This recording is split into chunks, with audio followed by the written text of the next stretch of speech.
13 ғасырдың соңында 1 Осман қазіргі Түркия жерінде кішігірім бейліктің негізін қалады. Аз уақыттың ішінде бұл бейлік көршілерін бағындырып, ірі Осман империясына айналды. Оның себебі неде? Османның кезінде Анадолу түбегі көптеген түрік бейліктерінен және әлсіреген Византия мен Салжұқ Рим сұлтандығынан тұратын. Осман көршілермен жүргізген саяси келісімдер мен соғыстарды үйлестірудің арқасында өз мемлекетінің аумағын тез арада ұлғайтты. Басында өзге түрік тайпалары оған олжа үшін қосылса, кейін Османның беделі үшін қосылды. Осман саяси зеректілігімен ерекшеленген түрік сұлтандарының алғашқысы болатын. Олар ұлттық немесе діни шектеулерге қарамай, дұшпандары мен серіктестерін таңдай білді. Османның өлімінен кейін, оның баласы Орхан әскер құрылым мен салық жинау жүйесін жетілдіріп, жиналған ақшаны соғыстарға жұмсай бастады. Османдардың бірінші үлкен жорығы оңтүстік шығыс Еуропадағы Балқан түбегіне бағытталды. Олардың әскерінде түрік сарбаздары ғана емес, еуропалықтар да көп болатын.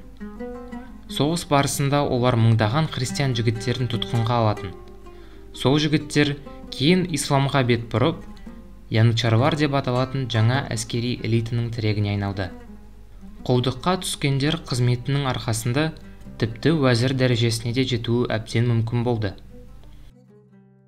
Бағынған билеушілерге исламды қабылдап, мемлекетке қызмет етуге рұқсат етілді. Олар тіпті өздерінің лауазымдарын сақтап қалатын. Сонымен бірге, христиан мен иудейлерге діни бостандықтар берілді. Бірақ олар қосымша салық төлеу керек болды және әскери қызметке алынбады. 14 ғасырдың соңына қарай бірінші Баязид Элдерім сұлтан Батыс Азияны билеп жатса, Орталық Азияда Ақсақ Темір билеп жатты. Екі қошқардың басы бір қазанда сыймай, ақыры жер қайысқан екі қол Анкараның маңында кездеседі. Баязидтің әскері жеңіліске ұшырап, сұлтанның өзі әмірдің қолына түседі. Мемлекет жүздеген бейліктерге дырап, 10 жылға созылған қанды соғыс басталады.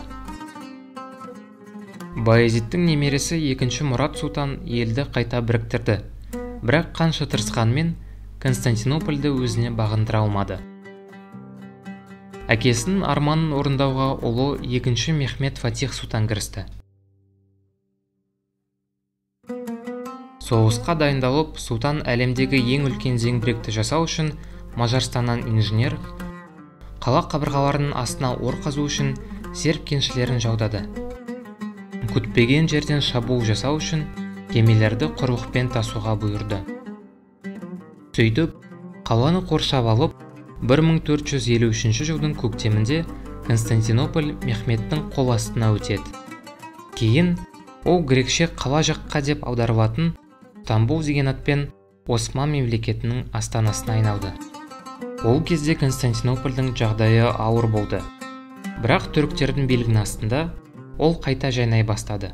Стамбулда серуендеп жүрген адам грек, түрік, армян, парсы, араб, бұлғар, албан, серб және басқа да түрлі тілдерді ести алатын еді.